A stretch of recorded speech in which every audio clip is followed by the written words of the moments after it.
back-to-back horror stories. রিমিলের অনেক দিনের ইচ্ছে সমুদ্রে স্কুবা ডাইভিং করবে। আসলে জলের তলায় লুকিয়ে থাকা অপার রহস্য ওকে ভীষণ টানে। জলের কোন অতলে এক অজানা আদিম জগৎ। তাই ও যখন গোয়া পৌঁছে জানতে পারল সেখানে স্কুবা ডাইভিং হয়, ও ঠিক করে নিল এই সুযোগটা ও কাজে লাগাবে। যদিও ও শুনেছিল গোয়ায় স্কুবা ডাইভিং করা অতটা নিরাপদ নয়, কিন্তু সেসবে পাত্তা দেওয়ার ছেলে রিমিল নয়। ছোটবেলা থেকেই ও সাঁতার কাটে, আর ডান পিঠে হওয়ার যথেষ্ট সুনাম এবং দুর্নাম দুই ওর কপালে জুটেছে। যেমন ভাবা তেমন কাজ। খোঁজ খবর নিয়ে পরের দিন সকাল সকাল ও চলে গেল স্কুবা করতে।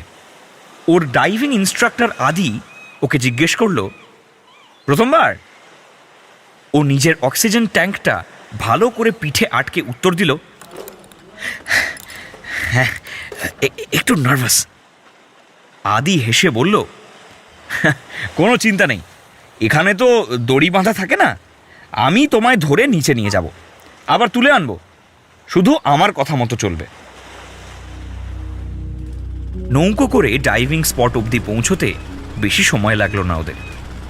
রিমিল ছাড়া আর কেউ নেই, শুধু আছে একজন ভিডিওগ্রাফার যার নাম সমীর।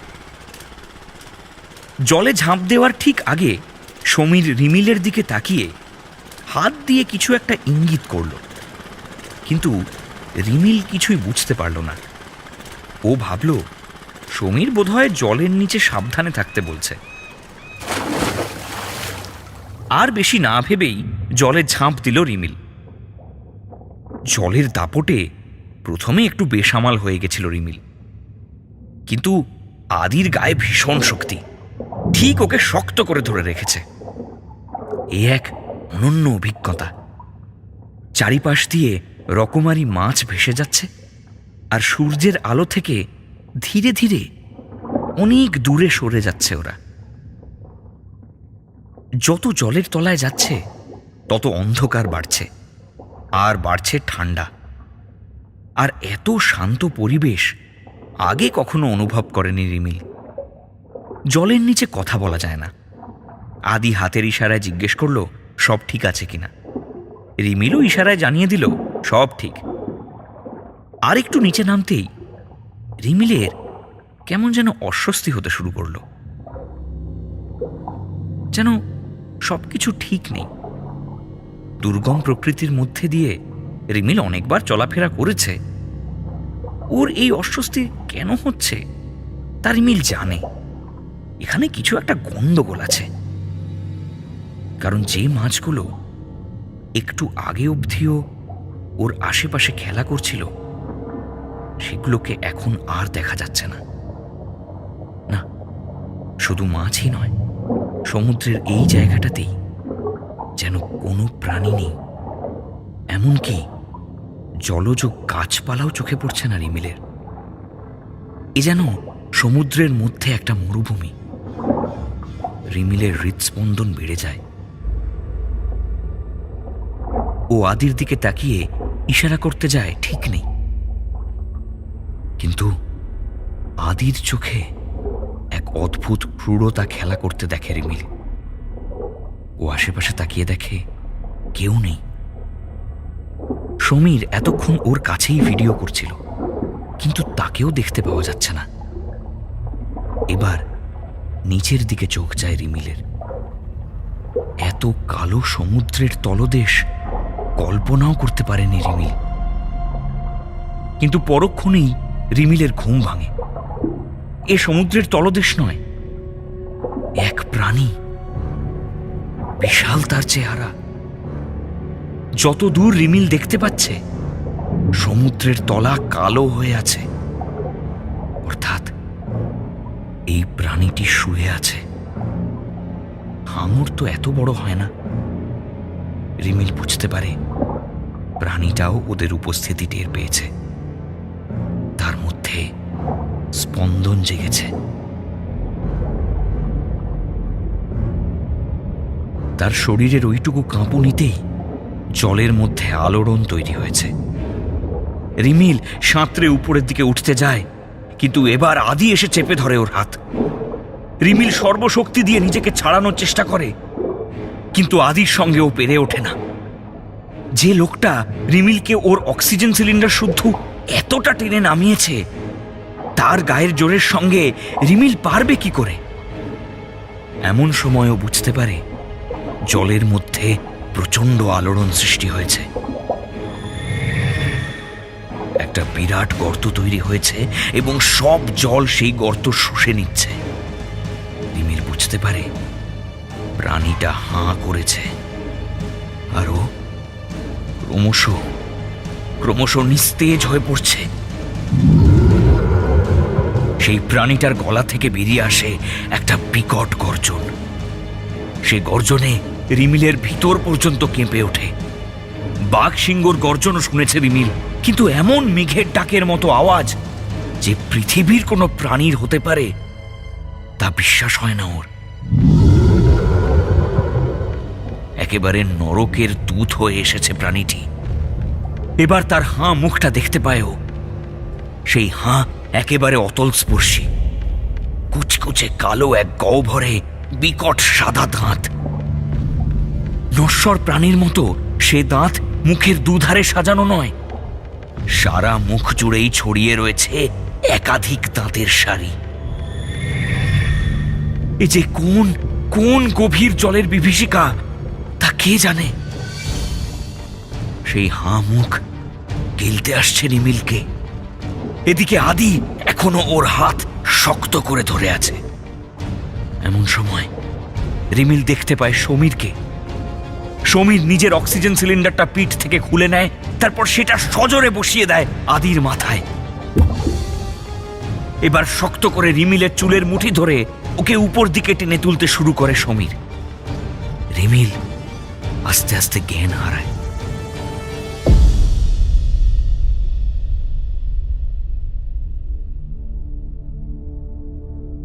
এই অভিজ্ঞতার পরে জলে নামার শখ ঘুচে গেছে রিমিলের। পাড়ে যখন ওর জ্ঞান ফিরেছিল, ও সমীরকে জিজ্ঞাসা করেছিল ওই প্রাণীটার কথা। সমীর বিশেষ কিছুই বলেনি, শুধু বলেছিল, ওটা কি আমি জানি না। ও সব সময় সমুদ্রে থাকে না, কিন্তু কখন আসবে কেউ জানে না। আর ও এলে ওকে একটা মানুষ খাবার হিসেবে দিতে হতো, না হলে এই স্কুবা ডাইভিং এর ব্যবসা আমাদের সে সময় বন্ধ করতে হতো। আমি আদিকে বলেছিলাম ব্যবসা একেবারে বন্ধ করে অন্য কিছু করতে, কিন্তু ও শুনেনি। তোমার মতো একা কাউকে পেলে তাকে ওর কাছে দিয়ে আসতো আদি। আর যারা স্কুবা করতে যায় তারা তো কাগজে সই করেই যায় যে কিছু হলে আমাদের দায় নেই কোনো। এখানে পুলিশ মাথা ঘামায় না এসব নিয়ে, কাজেই সহজেই মিটে যেত সব কিছু। রিমিল জিজ্ঞেস করেছিল, তবে তবে তুমি আমায় বাঁচালে কেন? সমীর ভাঙা ভাঙা হিন্দিতে উত্তর দিয়েছিল, আমি আমি পরশু বিয়ে করব, তারপর আর পাপ কাজ করব না। তাই তাই আজ শেষ পাপটা করে এলাম।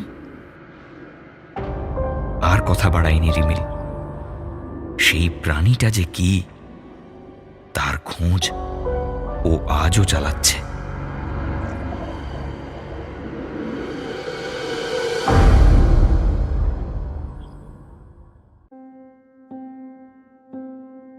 অনুভব অনেক স্বপ্ন নিয়ে বালিগঞ্জ অগ্রদূত ফুটবল ক্লাবে এসেছিল।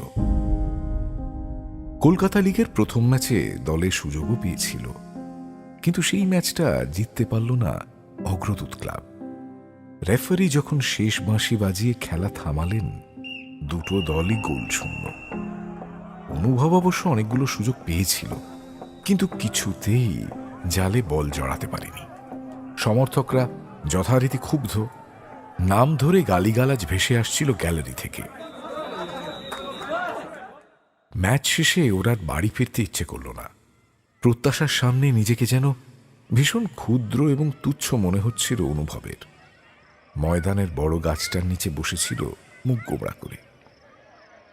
এমন সময় হঠাৎ একজন মাঝবয়সী লোক এসে ওর পাশে দাঁড়ালো।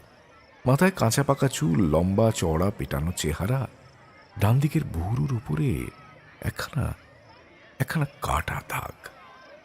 এর আগে কখনো অনুভব লোকটাকে দেখেনি। লোকটা যেচে এসে অনুভবের সঙ্গে আলাপ করল। কি ইয়াং ম্যান, হ্যাঁ, ভেঙে পড়লে চলবে? তোমার পায়ে তো খেলা আছে, দরকার শুধু একটু কায়দা কানুন শিখতে হবে। অনুভব এখন জ্ঞান শোনার মতো অবস্থায় নেই, একটু বিরক্তই হলো। লোকটা সেদিকে ভ্রুক্ষেপ না করেই বলল, তুমি চাইলে কাল কাক ভরে মাঠে আসতে পারো। টুকটাক কিছু কায়দা আমি যা জানি তোমাকে তোমাকে শেখাতে পারি। অনুভব কোনো উত্তর দিল না। কি, আসবি নাকি কাল? লোকটাও উত্তরের অপেক্ষা না করে কোথায় যেন চলে গেল। অনুভব রাতে ঘুম চোখে ব্যাপারটা নিয়ে ভাবল, কি ভরসায় উটকো লোকের কাছে কাক ভরে কায়দা শিখতে যাবে? হ্যাঁ, তাছাড়া লোকটার বদ মতলব তো থাকতে পারে।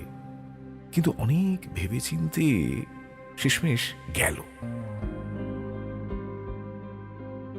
ময়দান তখনও অন্ধকার, ফাঁকা। লোকটা ট্র্যাক প্যান্ট আর জার্সি গায়ে দাঁড়িয়ে বাঁ পায়ে বল নাচাচ্ছে। প্রথম দিন প্র্যাকটিস করেই অনুভব বুঝল লোকটার মধ্যে কোয়ালিটি আছে, সংস্পর্শে থাকলে ওর লাভই হবে। তারপর থেকে প্রতিদিন আসতে শুরু করল। লিগের পরের ম্যাচে ওকে প্রথম একাদশে আদৌ রাখবে কিনা এ নিয়ে ও নিজেও চিন্তায় ছিল, কিন্তু ভাগ্যে শিখে ছিঁড়ল। ম্যাচের শুরুতে গ্যালারিতে তাকিয়ে দেখল সেই লোকটা নির্লিপ্তভাবে বসে আছে। আর পুলিশ এফসির বিরুদ্ধে ওই ম্যাচটায় অনুভব দারুণ খেলল। বক্সের বাইরে থেকে একখানা গোল করল, রাইট উইং থেকে ঠিক সময় সেন্টার করে একখানা গোল করালো। এছাড়াও অনেকগুলো চান্স ক্রিয়েটও করেছিল। ম্যাচের শেষে গ্যালারিতে বসে থাকা লোকটার উদ্দেশ্যে প্রণাম জানাতে গিয়ে দেখল লোকটা নেই। ফেরার পথে অনুভব সোজা বাড়ি ফিরল না। ময়দানে একবার একটু ঢু মারল, দেখল ওই লোকটা ওই একই জায়গায় দাঁড়িয়ে আছে। অনুভবকে দেখে বলল, 1 ঘন্টা চান্স ক্রিয়েট করে একটা গোল করলে হবে না, কনভার্ট করতে হবে। কোনো ম্যাচে হয়তো একটাই সুযোগ আসবে। অনুভব ভাবল, বাপরে কি খুঁতখুঁতে লোক মাইরি। কিছুই বলল না। অনুভবের কাক ভরে প্র্যাকটিস আগের মতোই চলতে লাগলো। আর আস্তে আস্তে কনফিডেন্স বাড়তে শুরু করল। অগ্রদূত একটার পর একটা ম্যাচ জিতছিল এবং তার প্রায় প্রতিটাতেই অনুভবের কিছু না কিছু কন্ট্রিবিউশন থাকছিল। এমনকি কলকাতার বড় দলের বিরুদ্ধে একমাত্র গোলখানা হয় অনুভবের নেওয়া কর্নার থেকেই। বলখানা সুন্দর রেখেছিল, সেখান থেকেই হেডে গোল দেয় ওদের একজন সতীর্থ। অনুভব রীতিমতো ময়দানে সাড়া ফেলে দেয়। অগ্রদূতকে নিয়ে বিশেষ আশা কারোরই ছিল না, কিন্তু ধীরে ধীরে অগ্রদূত একটা ম্যাচ জিততে শেষ ধাপের কাছাকাছি চলে আসে, সবাইকে রীতিমতো চমকে দিয়েই। রামধনু ফুটবল ক্লাবের সঙ্গে শেষ ম্যাচ জিতলেই ইতিহাসে প্রথমবারের জন্য লিগ জিতবে অগ্রদূত। অনুভবের রক্ত টকবক করে ফুটছে। মাঠে নামার আগে গ্যালারির দিকে তাকিয়ে ওই লোকটাকে একটা নমস্কার ঠুকে নিল হাওয়ায়। হাফ টাইমের আগে পেনাল্টি বক্সের ভেতর একখানা থ্রু বল ডান পায়ে রিসিভ করে বাঁ পায়ে একখানা শট মারতেই গোল! গ্যালারি জুড়ে কি উচ্ছ্বাস! জনতা আনন্দে ফেটে পড়ছে, চারদিকে ড্রাম বাজছে, অনুভবের নামে স্লোগান উঠছে, ফানুস ওড়াচ্ছে দর্শক। ফাইনাল হুইসেলের পর তো ফেন্সিং টোপকে মাঠে কিছুজন নেমে এসে জড়িয়ে ধরল অনুভবকে। এত ভালোবাসা পাবে স্বপ্নেও হয়তো ভাবেনি অনুভব। ও আস্তে আস্তে সব ভিড় পেরিয়ে ড্রেসিং রুমের দিকে এগিয়ে গেল।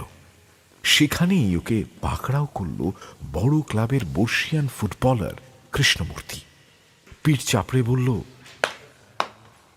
ভেরি গুড, ভেরি গুড, দারুণ খেলেছ তুমি, সত্যি বলছি, জাস্ট ব্রিলিয়েন্ট। কি জানো, তোমার খেলা দেখে না পিনাকির কথা মনে পড়ে যাচ্ছিল। পিনাকি লাল আমাদের সময়কার কিছু ক্ষণজন্মা তারকাদের মধ্যে অন্যতম। পায়ের চোটে মাঠ ছাড়লেও ময়দান ছাড়েনি, কোচ হয়ে ফিরে এসেছিল। লিগে সেবার অগ্রদূতের দারুণ ফর্ম, প্রথম 2 ম্যাচ অবলীলায় জিতেছে বড় ব্যবধানে। কিন্তু লাক কপালে সইল না। বাইক নিয়ে বাড়ি ফেরার পথে পিনাকি অ্যাক্সিডেন্ট করল, স্পট ডেড। ময়দানে এখনো আবছা হয়ে গেছে। আমারও মনের কোনো এক কোণে পড়ে থেকে ধুলো জমছিল এইসব ড্রিবলিংয়ে। আজ আজ তোমার খেলা দেখে ওর কথাই মনে পড়ল। চেনো নাকি পিনাকিলাল চক্রবর্তীকে? লম্বা চওড়া পেটানো চেহারা। অবশ্য তুমি চিনবে কি করে? তুমি চিনবে না, তোমার বাবা কাকারা চিনলেও চিনতে পারে। অনুভব একটু অবাকই হলো। ব্যাপারটা কি একেবারেই কাকতালীয়? ওর একটু একটু ভয়ও করছে। কৃষ্ণমূর্তি স্যারকে ব্যাপারটা বলবে কি বলবে না বুঝতে পারছিল না। আচমকা অনুভব জিজ্ঞেস করল, আচ্ছা আচ্ছা স্যার, একটা প্রশ্ন ছিল, পিনাকি বাবুর ডান দিকের ভুরুর কাছে কি কোনো কাটার দাগ আছে? কৃষ্ণমূর্তিও যেন একটু চমকে গেলেন। প্রায় সঙ্গে সঙ্গেই নিজেকে সামলে নিয়ে জিজ্ঞেস করলেন, হ্যাঁ আছে তো, এটা এল শেপের দাগ, হেডে গোল করতে গিয়ে একবার বারে লেগে গিয়েছিল। কেন বলো তো? তুমি কি পেপার কাটিং এর ছবি টবি দেখেছো? অনুভব একেবারে স্তম্ভিত হয়ে গেল, হাত পা কাজ করছে না। কৃষ্ণমূর্তি অন্যদিকে কাকে একটা দেখে চলে গেল। অনুভব মনে এক গাদা প্রশ্ন নিয়ে ওখানেই অনেকক্ষণ বসেছিল। তারপর উঠে ক্লাব তাঁবুর বাইরে এলো। কি মনে হলো, ফের ময়দানের দিকে হাঁটতে শুরু করলো। সেপ্টেম্বরের শেষের দিকে একখানা সুন্দর হাওয়া লাগছে গায়ে। গঙ্গাপাড়ের হাওয়া যেন ওকে ক্রমশ অবশ করে দিচ্ছে। একটা চোরা ভয়ের স্রোত খেলা করছে শরীরের শিরা উপশিরায়। কিন্তু ময়দানে গাছটার নিচে অনুভব কাউকেই আর দেখতে পেল না। এদিক ওদিক খুঁজে দেখল একবার, না, সে লোকটা নেই। অনুভবের সন্দেহ যেন আরো আরো তীব্র হয়ে উঠল। গোটা ময়দান চত্বরকে অন্য কোনো গ্রহ মনে হচ্ছিল। হঠাৎ মাটির কাছে একখানা ফুটবল পড়ে আছে দেখল। ফুটবলটা চেনা চেনা, পুরনো ধুলো কাদা মাখা। অনুভব হাতে তুলে নিল ফুটবলটা। ফুটবলটার উপর একখানা সাদা খোপে কালো মার্কারে একটা নামের শর্ট ফর্ম লেখা আছে, পিএলসি। খুব সম্ভবত যার পুরো নাম পিনাকি লাল চক্রবর্তী, যে এতদিন তাকে কোচিং করিয়ে আরো পুক্ত স্ট্রাইকার করে তুলেছে। ওর যেন এখন আর ভয় করছে না। লোকটাকে একবার, শেষবারের মতো দেখতে ইচ্ছে করছে। তা কি কোনোভাবেই সম্ভব না? বিজয় উল্লাসের আবির মাখা গাল বেয়ে চোখের জল নেমে আসছে। কিছুতেই ওর মধ্যেকার অনুভূতিগুলো থামাতে পারছে না। অনেকক্ষণ গাছটার নিচে বলটাকে জড়িয়ে বসে থাকলো। এখনো উচ্ছ্বাসের শব্দ ধেয়ে আসছে অল্প আধটু। আরো খানিকক্ষণ বসে থাকার পর অনুভব বলটাকে একবার চুমু খেলো। তারপর সঙ্গে নিয়ে ফাঁকা ময়দানের মায়াবী হলুদ আলো পেরিয়ে উজ্জ্বল ভবিষ্যতের দিকে হেঁটে গেল। একটা লম্বা চওড়া পেটানো চেহারার মাঝবয়সী লোক অন্তরালে দাঁড়িয়ে থেকে এসব কি লক্ষ্য করল কি জানে।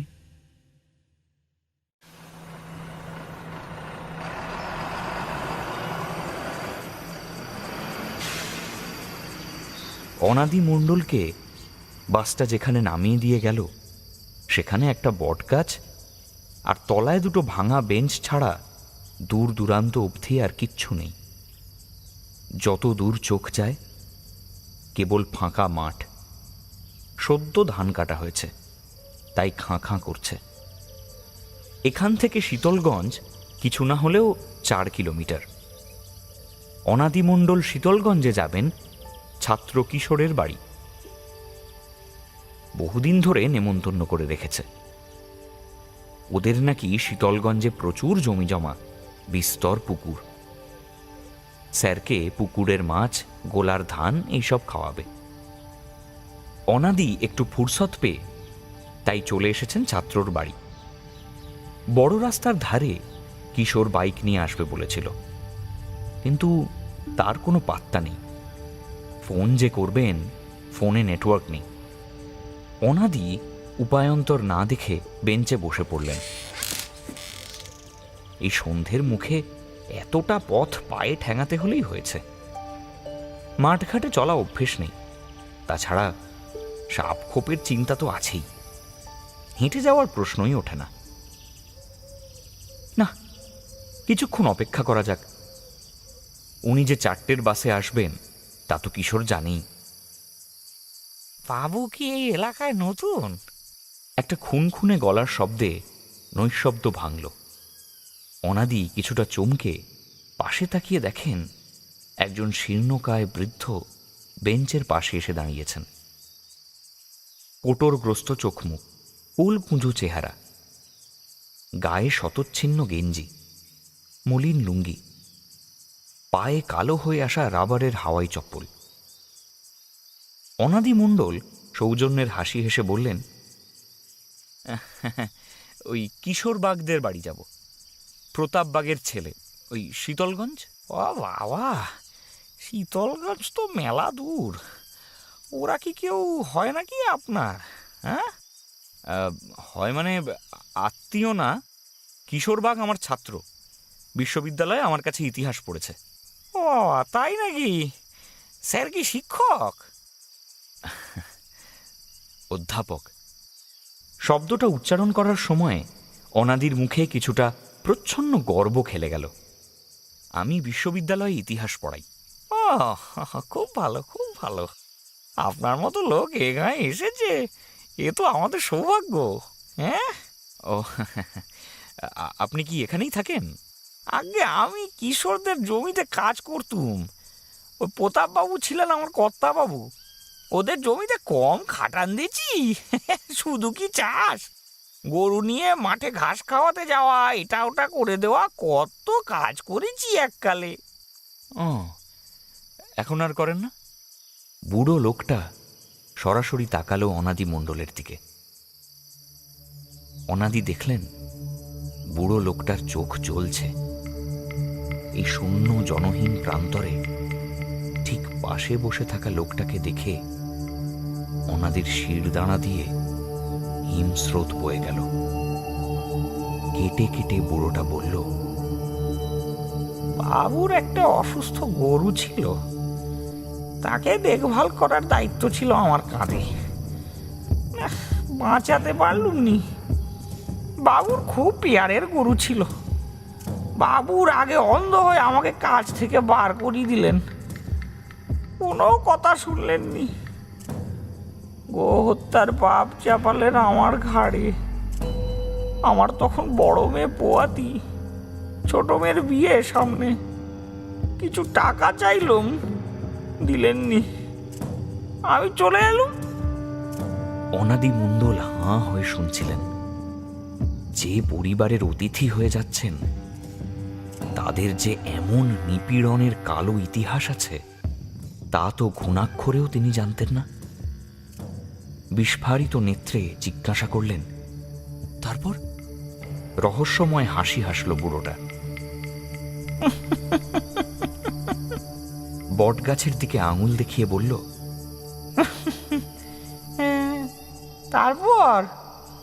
তারপর আমি এই যে এই গাছে গলায় দড়ি দিয়ে আত্মহত্যা করলুম।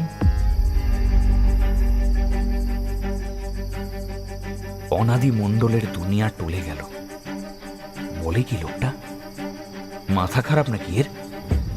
জলজান্ত সামনে বসে আছে, এই গলায় দড়ি দিয়েছিল, এদিকে বুড়ো বলে চলেছে। মৃত্যুর কিছুক্ষণ আগে নাই সব অন্ধকার হয়ে আসছিল স্যার। মনে হচ্ছিল চোখ মুখ ফেটে বাইরে আসবে, গলায় এত চাপ। তা গরিব হয়ে জন্মালে এসব চাপ আর গায়ে লাগে না। কি বলেন স্যার?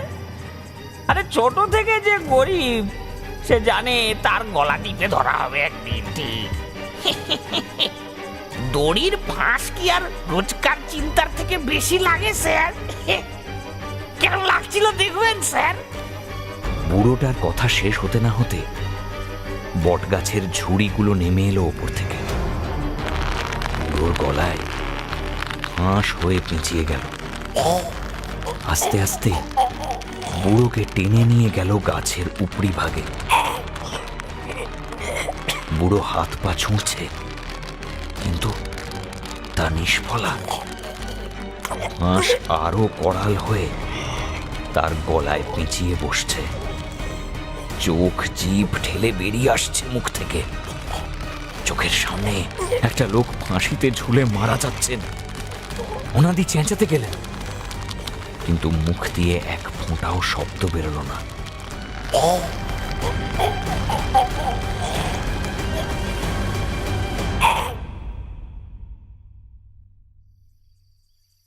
স্যার, ও স্যার, স্যার, ও স্যার, কার যেন ডাকে ঘুম ভাঙল অনাদি মণ্ডলের।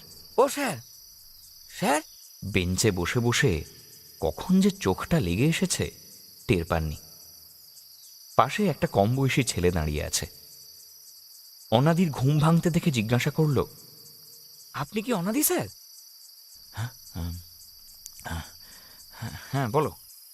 আমারে কিশোরদা পাঠিয়েছেন, ওর বাইকের তেল ফুইরে গেছে বলে আসতে পারলেননি। আমি সাইকেল ভ্যান এনেছি, ওতে করে আধ ঘন্টার মধ্যে পৌঁছে যাবেন খানে। হ্যাঁ হ্যাঁ হ্যাঁ, সে যাব। আচ্ছা, আমাকে একটা কথা বলো তো। হ্যাঁ বলেন স্যার। এই গাছে কি কেউ সম্প্রতি গলায় দড়ি দিয়েছিল? হ্যাঁ, এই গেছে? হ্যাঁ দিয়েছিল তো। ও হ্যাঁ, বছর 3 আগের কথা। ও কিশোর দাদাদের বাড়িতে উদয় দাদু কাজ করতো। কিশোর দাদার বাবা ওই প্রতাপ জেঠু কাজ থেকে বের করে দেবার পরে এখানে এসে ওই গলায় দড়ি দেন। সে থানা পুলিশ হয়ে মেলা হ্যাঙ্গাম। অনাদি মণ্ডল অন্যমনস্ক হয়ে বললেন, আচ্ছা শোনো, এক কাজ করো তো, কিশোরকে গিয়ে বলো স্যার আসেননি, তুমি অনেকক্ষণ দাঁড়িয়েছিলে, কাউকে দেখতে না পেয়ে বাড়ি চলে গেছো, বলতে পারবে? ছেলেটা কিচ্ছু বুঝল না, ফ্যাল ফ্যাল করে তাকিয়ে থেকে ঘাড় নাড়ল। অনাদি মণ্ডল উঠে পড়লেন। খুনির বাড়িতে জলস্পর্শের ইচ্ছে নেই তাঁর। ফেরার বাস আছে, উঠে পড়লে রাতের মধ্যেই কলকাতা ঢুকে যাবেন।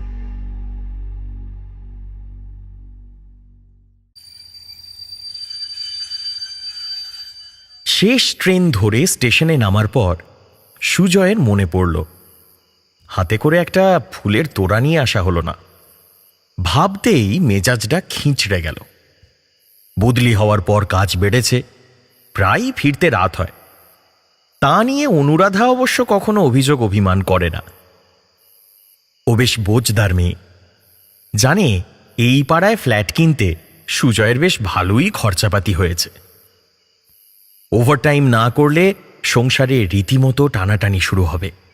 কাজেই এখানে আসার মাসখানেক অতিক্রান্ত না হতেই সুজয়কে অফিসে অতিরিক্ত খাটাখাটুনি করতে হচ্ছে। কিন্তু প্রথম বিবাহ বার্ষিকীতেই যদি কিছু উপহার না নিয়ে যায় তাহলে মেয়েটার মন ভেঙে যেতে পারে। সুজয় কাজের চাপে বেমালুম ভুলেই গেছে আজ ফেব্রুয়ারির 18 তারিখ। ওদের বিয়ের 1 বছর পূর্ণ হল। 10টার পর এখানে দোকানপাট বন্ধ হয়ে যায়। সুজয় এখানকার পথঘাট এখনো ভালো করে চিনে উঠতে পারেনি। এত রাতে ফুলের দোকান খুঁজে পাওয়াটাও বেশ মুশকিল। ফোনটাও চার্জ ফুরিয়ে সুইচড অফ, না হলে গুগল ম্যাপে ফ্লোরাল শপ দেখা যেত। বাজারের দিকে গেলে বোধহয় 2-1টা দোকান এখনো খোলা পাওয়া যেতেও পারে।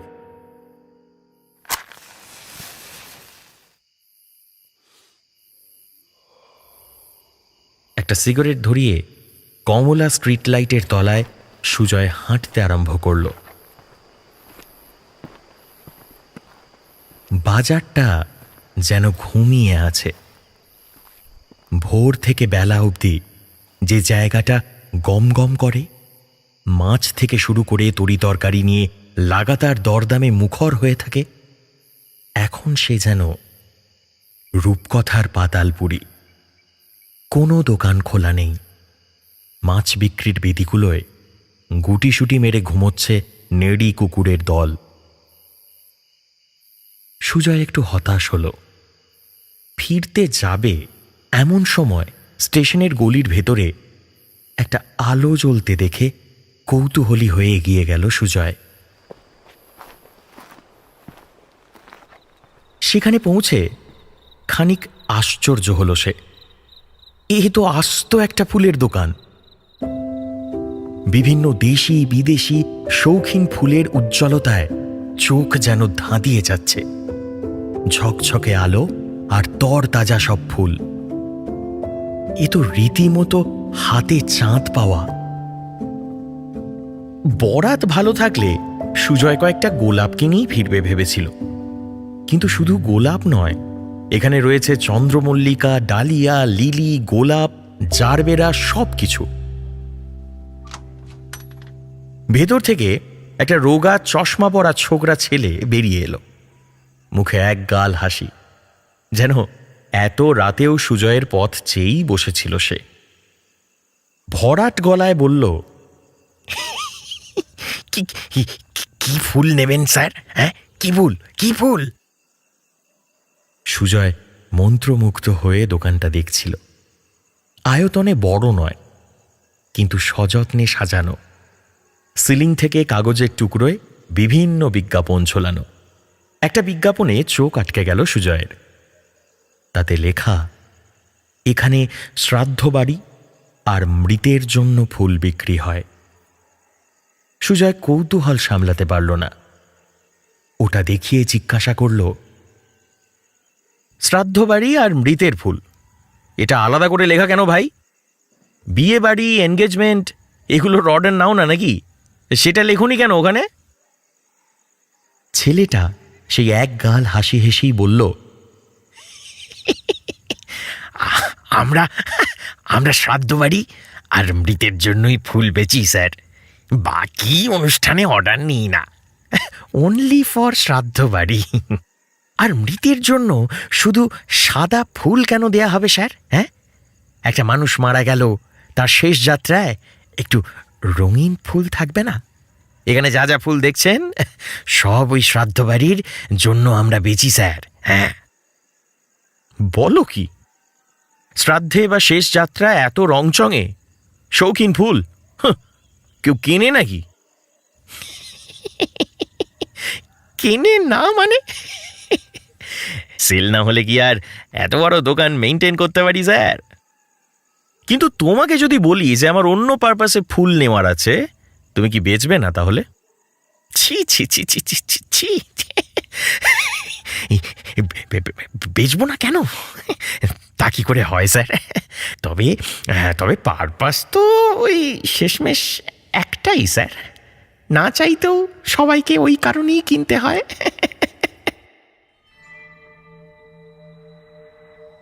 ছেলেটার কথাটা সুজয়ের ঠিক বোধগম্য হল না। বোধহয় হালকা তার কাটা আছে। না হলে কেউ দোকানে এরকম লিখে রাখে? তবে ছেলেটার ফুলের সংগ্রহ সত্যিই ভালো, সুজয় স্থির করল। পরে প্রয়োজন হলে এখান থেকেই না হয় ফুল কিনে নিয়ে যাবে। নাম্বারটা নোট করে নেওয়া দরকার। তারপর মনে পড়ল, ফোনটাই তো সুইচড অফ। ঠিক আছে, দোকানটা তো চিনিই গেল, আর কি। অনুরাধা লিলি ফুল খুব পছন্দ করে। সুজয় কয়েকটা বাহারি লিলি বেছে নিল। ছেলেটাকে বলল ভালো করে একটা বুকে বেঁধে দিতে। পয়সা মেটানোর সময় সুজয় জিজ্ঞাসা করল, দোকান খোলা কতক্ষণ? এই তো চারপাশ চারপাশ নিশুতি হলেই আমার কারবার।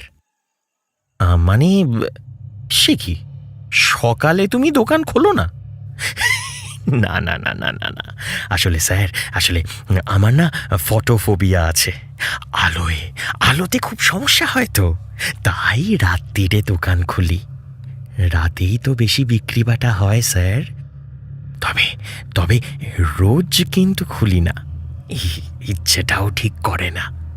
নার্সারির দেখভাল করি, যদি একটু দোকানে আসতে ইচ্ছে করে তখন দোকানটা খুলি। হ্যাঁ ঠিক আছে ঠিক আছে, তোমার ফোন নাম্বারটা একটু দাও। ধরো একদিন দোকান খুললে না, কিন্তু আমার প্রচণ্ড ফুলের প্রয়োজন, তখন তখন তো যোগাযোগ করতে হবে কোনোভাবে। না না না না না না না না না, ফোন নাম্বার লাগবে না স্যার। কাস্টমারের প্রয়োজন পড়লে আমি ঠিক বুঝে যাই। আপনার যেদিন দরকার সেদিন একটু কষ্ট করে রাতের দিকে এসে দেখবেন। আপনার জন্য আমার দোকান স্যার সব সময় খোলা। Always always welcome sir. Hi বলি, আবার আসবেন কিন্তু, হ্যাঁ আবার আসবেন, কেমন? এক গাল হেসে ছেলেটার নমস্কার করল। সুজয় অন্য মনস্ক হয়ে বাড়ির পথে হাঁটা লাগালো। দুনিয়ায় কত রকমের পাগল যে রয়েছে তা কে জানে। রাত বিরেতে মর্জি হলে তখন নাকি দোকানটা খোলে। শ্রাদ্ধ বাড়িতে রঙিন ফুল সাপ্লাই দেয়। মনে মনে হাসল সুজয়। বাড়ির দিকে হাঁটছে সুজয়। মল্লিকদের বাড়িটা পেরিয়ে তার কেমন জানি একটা খটকা লাগল। কেউ যেন তার পিছু নিয়েছে, একটা অস্পষ্ট কালো ছায়ার মতো। অথচ পেছন ঘুরে তাকাতেই আর কাউকে দেখতে পেল না সুজয়। কিন্তু হাঁটতে হাঁটতে সুজয় স্পষ্ট বুঝতে পারল কেউ তাকে অনুসরণ করে আসছে। বাতাসে মিষ্টি লেবুর গন্ধ ছড়িয়ে পড়েছে। ঘোর লাগানো, ঝিম ধরানো একটা ঘ্রাণ। সুজয়ের কেন জানি না মনে হলো হাওয়া ভারী হয়ে আসছে।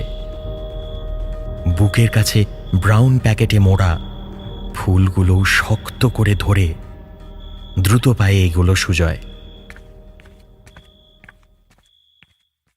বাড়ির গলিতে ঢুকতেই সুজয়ের বুকটা ছ্যাঁত করে উঠল। ফ্ল্যাটের সামনে এত লোকের ভিড় কেন? সুজয়দেরই পাড়ার লোক, প্রতিবেশী যাকে বলে। সুজয়কে দেখে সবাই পাথরের মতো মুখ করে পথ ছেড়ে দিল। সুজয় মায়ের গলা পাচ্ছে। তার মা ডুকরে কাঁদছে। ঘরে ঢুকে সুজয় দেখল মেঝেতে সাদা কাপড় ঢাকা একটা দেহ। পাশে তার মা ডুকরে কাঁদছে। সান্ত্বনা দিচ্ছে তার রমা মাসি, তনিমা জেঠিরা, সবাই। সুজয়ের বাবা এগিয়ে এসে কাঁপা কাঁপা গলায় বললেন, খোকা খোকা, বৌমা বৌমা আর খোকারে সন্ধে সিঁড়ি থেকে পড়ে গিয়ে মাথায় লেগেছিল জানিস, আর উঠল না রে খোকা, আর উঠল না। তোকে তোকে তো তোকে তো ফোনেও পেলাম না রে, কি হয়ে গেল বলতো?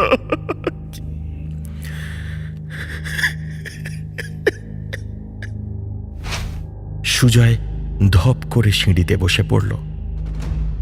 বুক থেকে ব্রাউন প্যাকেটে মোড়া ফুলগুলো ছিটকে পড়ল অনুরাধার মরদেহের উপর। সুজয়ের কানে ভেসে এলো ফুল বিক্রেতার সেই কণ্ঠ,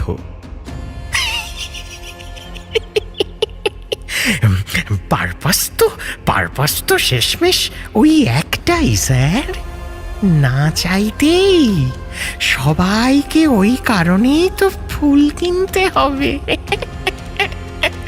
না চাইতেও সবাইকে ওই একটাই কারণে আমার দোকান থেকে ফুল কিনতে হবে।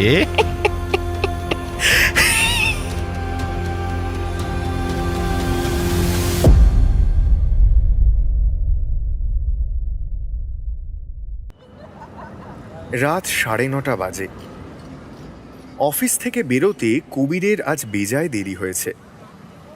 তাড়াতাড়ি পা না চালালে দিনের শেষ মেট্রোটা আর পাওয়া যাবে না। পার্ক স্ট্রিট ক্রসিংয়ের ভিড় কমে এসেছে। কবির এশিয়াটিক সোসাইটি থেকে খানিকটা এগিয়ে রাস্তা পেরোনোর জন্য দাঁড়িয়েছিল, আর ঠিক তখনই কাঁধে টোকা পড়ল। এক্সকিউজ মি স্যার, কিছু মনে করবেন না, পিছু ডাকলাম।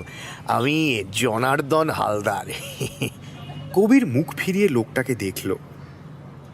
এই গরমের মধ্যেও গায়ে আদ্যিকালের ধুলো মাখা খয়েরি ওভারকোট, কাঁধে রয়েছে ঢাউস একটা সাইড ব্যাগ, মাথার চুল উস্কো খুস্কো, মুখে একগাল জট পাকানো দাড়ি, মোটা ফ্রেমের চশমার ভেতর থেকে উঁকি মারছে ঘোলাটে একজোড়া নিস্পন্দন স্থির চোখ। সরি স্যার, আমাকে আপনি চিনবেন না, তবে আপনার সঙ্গে দুটো কথা ছিল। রাস্তাটা পেরিয়ে ওদিকে দাঁড়িয়ে বলি। লোকটাকে দেখে সুবিধের লাগছে না। চেনা নেই, জানা নেই, কে এসে এখন কথা জুড়েছে। সেলসম্যান ভেবে কবির খানিক তাচ্ছিল্যের সুরেই বলল, কি বিষয় কথা, আপনি কে? আগে ওই যে বললাম, আমি জনার্দন হালদার। চলুন না, ওই ওই ওই পাড়ে গিয়ে বলছি, খুব দরকারি কথা। চলুন চলুন।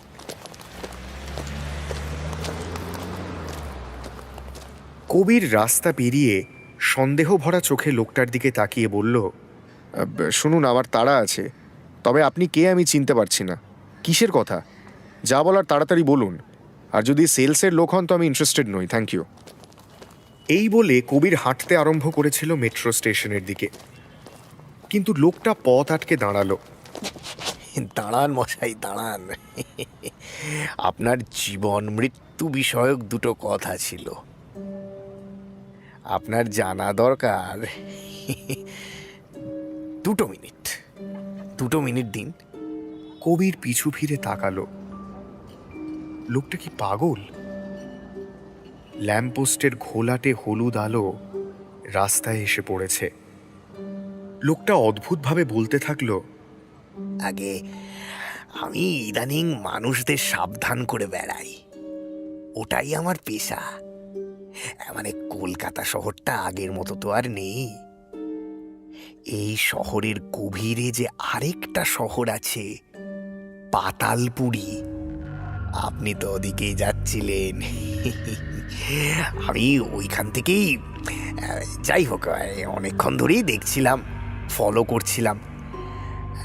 বলছি, আজ আপনি মেট্রোতে ফিরবেন না। ওই পাতালপুরিতে আজ আপনার বিপদ লুকিয়ে রয়েছে। লোকটার কথা শেষ হওয়ার আগেই কবির থামিয়ে দিয়ে বলল, দেখুন মশাই, আমি আপনাকে চিনি না, তবে আপনার কথা শুনে যা বুঝলাম আপনি একজন উন্মাদ। আমার দেরি হচ্ছে, প্লিজ ডিস্টার্ব করবেন না। কবির লোকটাকে পাশ কাটিয়ে হনহন করে পার্ক স্ট্রিট মেট্রোর সিঁড়ি বেয়ে নিচে প্ল্যাটফর্মের দিকে নেমে গেল। রাস্তার ঘোলাটে হলুদ আলোতেও স্পষ্ট দেখা গেল অদ্ভুত পোশাক পরা লোকটার মুখে এক চিলতে হাসি। সাবধান করলাম, শুনলেন না?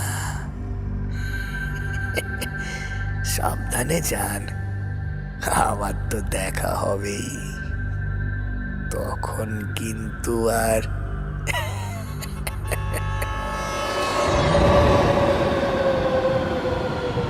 প্ল্যাটফর্ম অপেক্ষাকৃত ফাঁকা। কিছুক্ষণ আগে দেখা হওয়া লোকটার কথাগুলো কবিরের মাথার মধ্যে ঘুরছে। যতই চেষ্টা করছে কথাগুলো ভুলতে, ততই যেন তা আঁকড়ে ধরছে ওকে। গত বছর সুমন্তর মৃত্যুর খবরটা পেয়ে কবির খুব অবাক হয়েছিল। সুমন্ত ওর স্কুলবেলার বন্ধু। রবীন্দ্র সরোবর মেট্রো স্টেশনে ওর মৃতদেহ পাওয়া গেছিল। শেষ মেট্রো ধরে বাড়ি ফিরছিল, কিন্তু তার আগেই পুলিশ তদন্ত করেছিল। Simple case of heart attack. কিন্তু সুমন্তর কোনো হার্টের অসুখ ছিল না। অনেক বয়স হয়েছিল এমনটাও নয়।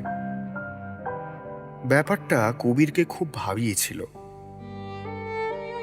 তারপর বহুদিন কেটে গেছে, কিন্তু আজ ওই উটকো লোকটার কথাগুলো শুনে কবিরের সুমন্তর কথা মনে পড়ল।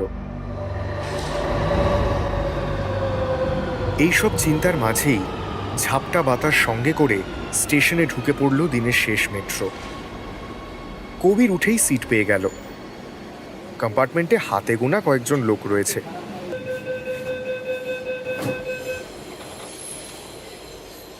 কবির একদম শেষ স্টেশনে নামবে, প্রায় আধ ঘন্টার পথ। ময়দান রবীন্দ্র সদন পেরিয়ে মেট্রো যখন কালীঘাটে ঢুকল, যে দু একজন লোক ছিল তারাও নেমে গেল। কম্পার্টমেন্ট পুরো ফাঁকা। কবির এর আগেও বহুবার শেষ মেট্রোতে বাড়ি ফিরেছে, কিন্তু এরকম জনমানব শূন্য কোনোদিন দেখেনি। কবির উঁকি দিয়ে দেখার চেষ্টা করে অন্য কম্পার্টমেন্টে লোক আছে কিনা। এরকম একা একা বসে থাকতে কেমন একটা অস্বস্তি হচ্ছিল ওর। একদম সামনের দিকে একটা লোক বসে আছে, অনেকটা দূরে বলে ঝাপসা দেখাচ্ছে। কবির সিট ছেড়ে উঠে চলন্ত মেট্রোর ভেতরেই হাঁটতে হাঁটতে সামনের দিকে এগোতে থাকলো। যান্ত্রিক কণ্ঠে ভেসে এলো, পরবর্তী স্টেশন রবীন্দ্র সরোবর, প্ল্যাটফর্ম ডান দিকে। আগলা স্টেশন রবীন্দ্র সরোবর, প্ল্যাটফর্ম দাই তরফ।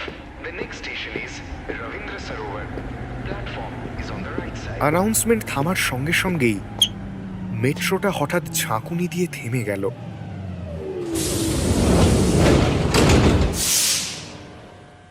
কবির টাল সামলাতে না পেরে হুমড়ি খেয়ে পড়ল। এখনো স্টেশন ঢোকেনি। বন্ধ কাঁচের জানলার বাইরে টানেলের নিগূঢ় অন্ধকার। তাহলে হঠাৎ থেমে গেল কেন মেট্রো? সাদা আলোর শীতল রেশ ছেয়ে আছে মেট্রোর ভেতরে। কবির উঠে দাঁড়াতেই দেখল সামনে বসে থাকা লোকটা এগিয়ে আসছে ওর দিকে। মাঝবয়সী একজন লোক, গায়ে সাদা রঙের ফতুয়া, চুল ব্যাকব্রাশ করে আঁচড়ানো, চোখে মোটা ফ্রেমের চশমা। কবিরের সামনে এসে মৃদু হেসে বলল, ব্যথা পেলেন নাকি? মেট্রোটা এমনভাবে থামলো। ছি ছি ছি ছি, আসুন বসুন সিটে। কবিরের সেরকম ব্যথা লাগেনি, তবে খানিক অপ্রস্তুত হয়েই বলল, না মানে এরকম হঠাৎ থেমে গেল কেন বলুন তো মেট্রো? আর এত শুনশান কেন আজ?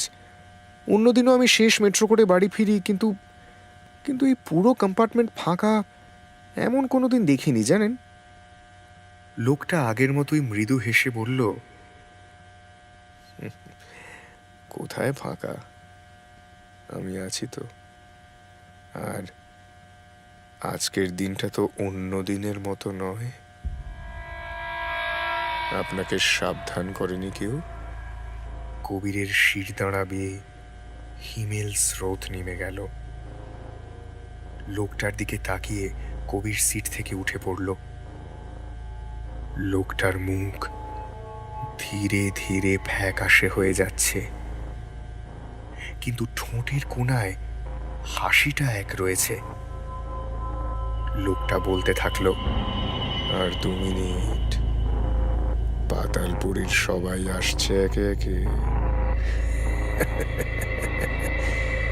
আপনার সঙ্গে পরিচয় হয়ে যাবে। কলকাতা শহরের তলায় যে পাতালপুরী রয়েছে, সেখানকার বাসিন্দাদের সঙ্গে দেখা করবেন না? আপনার জন্যই তো এরকম 2 স্টেশনের মাঝে মেট্রো। কি কি হলো? এই দেখো, দৌড়চ্ছেন কেন? ওহো, কবি রীতিমধ্যে ফাঁকা মেট্রোর ভেতরেই দৌড় লাগিয়েছে। এক কম্পার্টমেন্ট থেকে আরেক কম্পার্টমেন্ট পেরিয়ে ও এগিয়ে যাচ্ছে সামনের দিকে, আর ক্রমশ ঝাপসা হয়ে আসছে চোখ। একদম সামনে ড্রাইভার কেবিনের ওখানে ওকে যেতেই হবে, কিন্তু পৌঁছানোর আগেই পায়ে পা জড়িয়ে হুমড়ি খেয়ে পড়ল কবি। উঠে দাঁড়ানোর চেষ্টা করতেই ও খেয়াল করল ওর চারপাশে অসংখ্য সাদা ফতুয়া পরা লোক এসে দাঁড়িয়েছে।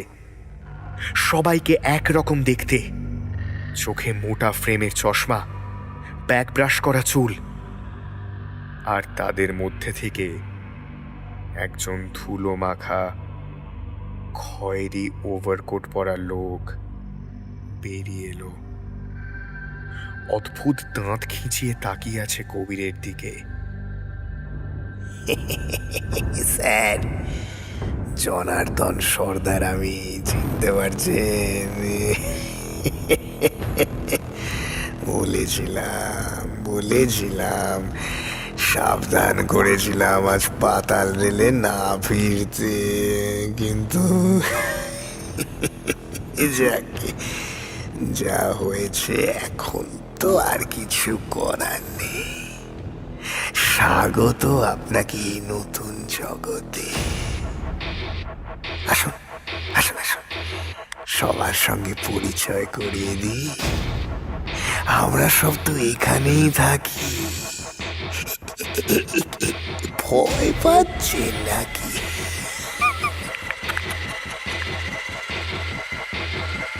লোকটার কথা শেষ হওয়ার আগেই মেট্রোর সমস্ত আলো তপ করে নিভে গেল।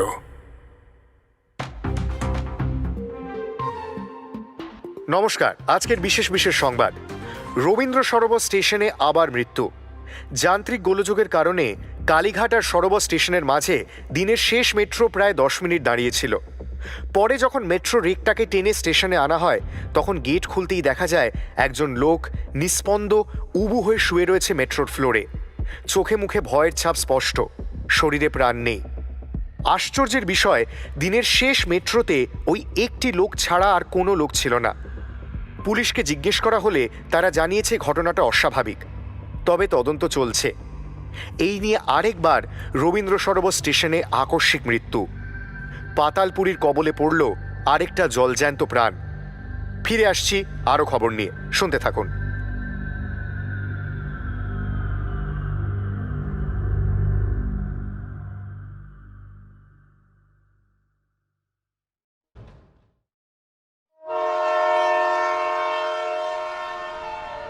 দৌড়তে দৌড়তে কোনো মতে হাতলটা ধরে কামরায় ঢুকে পড়ল শীতল। একদম শেষ মুহূর্তে প্ল্যাটফর্মে এসে দেখে শেষ আমতা লোকালটা ছেড়ে যাচ্ছে। এই ট্রেনটা না পেলে শীতে গোটা রাত স্টেশনেই কাটাতে হতো। কামরায় ঢুকে শীতল একটু হাঁপ ছাড়ল। কামরাটা একদম ফাঁকা। একটা জানলার ধার বেছে নিয়ে শীতল একটা বিড়ি ধরালো,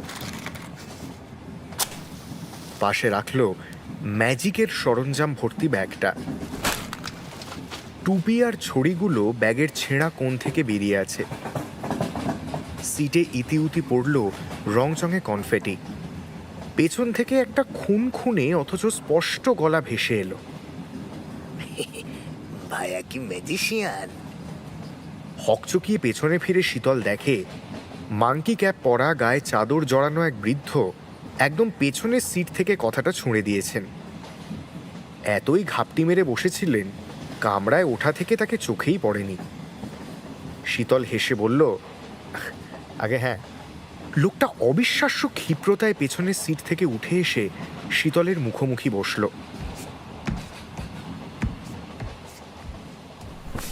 কাছ থেকে লোকটাকে দেখল শীতল। তোবড়ানো গাল, খোঁচা খোঁচা দাড়ি, কাঁচা পাকা চুল, বয়স প্রায় 60-62 তো হবেই। এই শীর্ণ অবয়বে অসম্ভব উজ্জ্বল তার চোখ দুটো, এতই বেমানান যে চোখের দিকে তাকিয়ে থাকলে অস্বস্তি হয়। লোকটা জিজ্ঞেস করল, কি ম্যাজিক দেখান?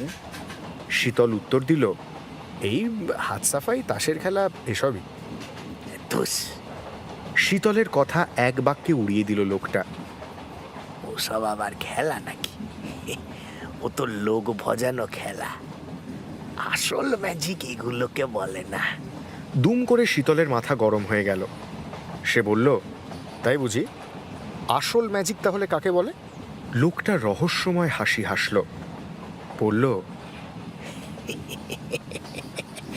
দেখবে, দেখো তাহলে, এই কামরার আলোগুলো এখনই নিভে যাবে।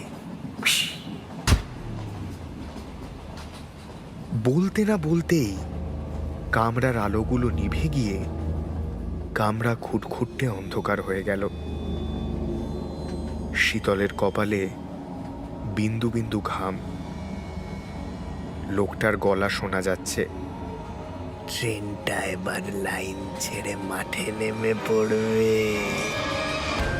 কথাটা না ফুরোতেই ট্রেনের সামনের দিক থেকে বিকট ধাতব আওয়াজ হলো।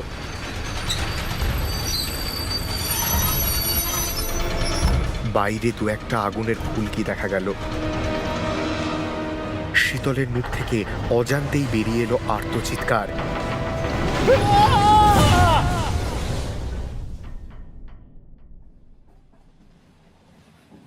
কিন্তু সেই চিৎকারের সঙ্গে সঙ্গেই কামরায় আলো জ্বলে উঠল। শীতল দেখে, কোথায় কি?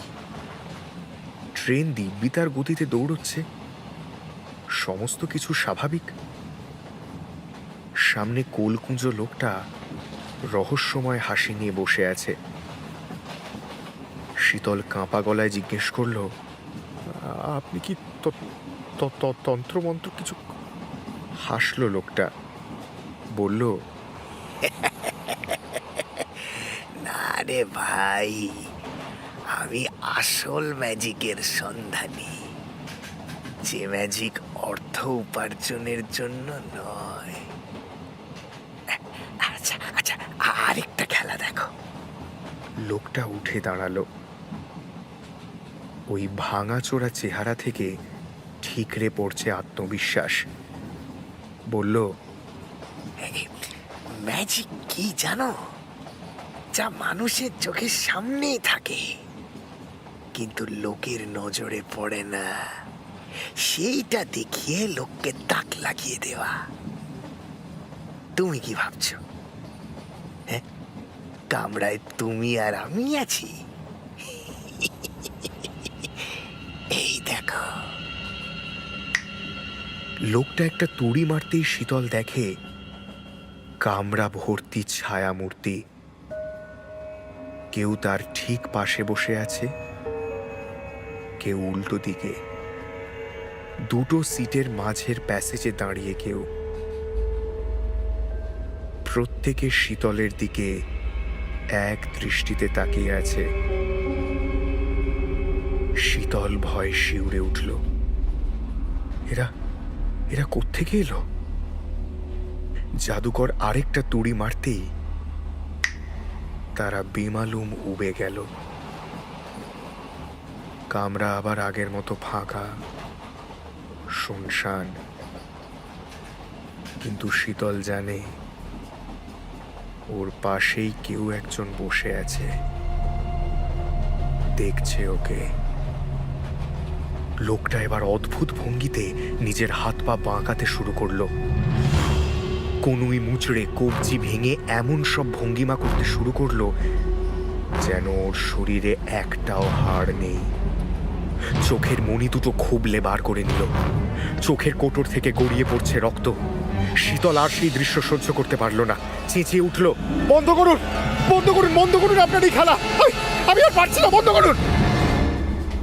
মুহূর্তে হাত পা চোখ আগের জায়গায় এনে তার সামনে উপস্থিত হলো পুরনো জাদুকর। শীতল বুঝল এ বড় সহজ বান্দা নয়। ভয় ভয়ে জিজ্ঞেস করল, আপনি কে বলুন তো আপনি? পরের স্টেশন ঢুকবে আর মিনিট দুয়েকের মধ্যে। ট্রেন দুর্বার গতিতে ছুটছে। লোকটা দরজার সামনে গিয়ে দাঁড়ালো, বলল, আমার নাম অতুল সমাদ্দার।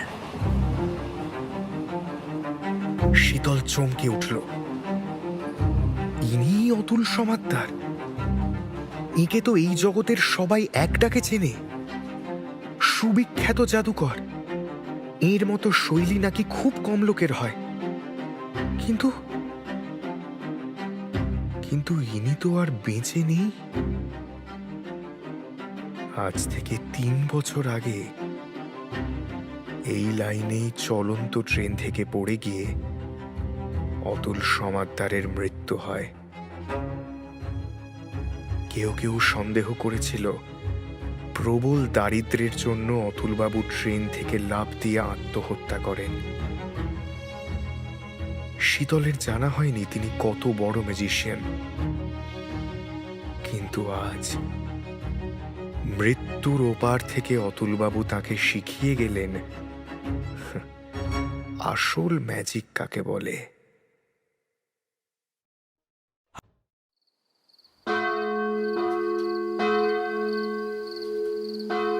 দূরে গির্জার ঘড়িতে ঢং ঢং করে 12টা বাজল। অদূরেই একটা রাত প্যাঁচা চেঁচিয়ে জানান দিল সে জেগে আছে। তারপর ঝটপট করে শিকার ধরার উদ্দেশ্যে উড়ে গেল। অমিতের ঘুম ভাঙল। সে স্পষ্ট বুঝতে পারছে ও আসছে। ঘরের বাতাস ঠান্ডা হয়ে আসছে। অমাবস্যা আসতে আর দেরি নেই। সেই অন্ধকার বুঝি জাঁকিয়ে বসেছে অমিতের এই ছোট্ট ঘরেও। দোতলার সিঁড়িতে কান পাতলে নিশ্চিতভাবে কাঠের সিঁড়ি ধরে কারোর উঠে আসার আওয়াজ পাওয়া যাবে।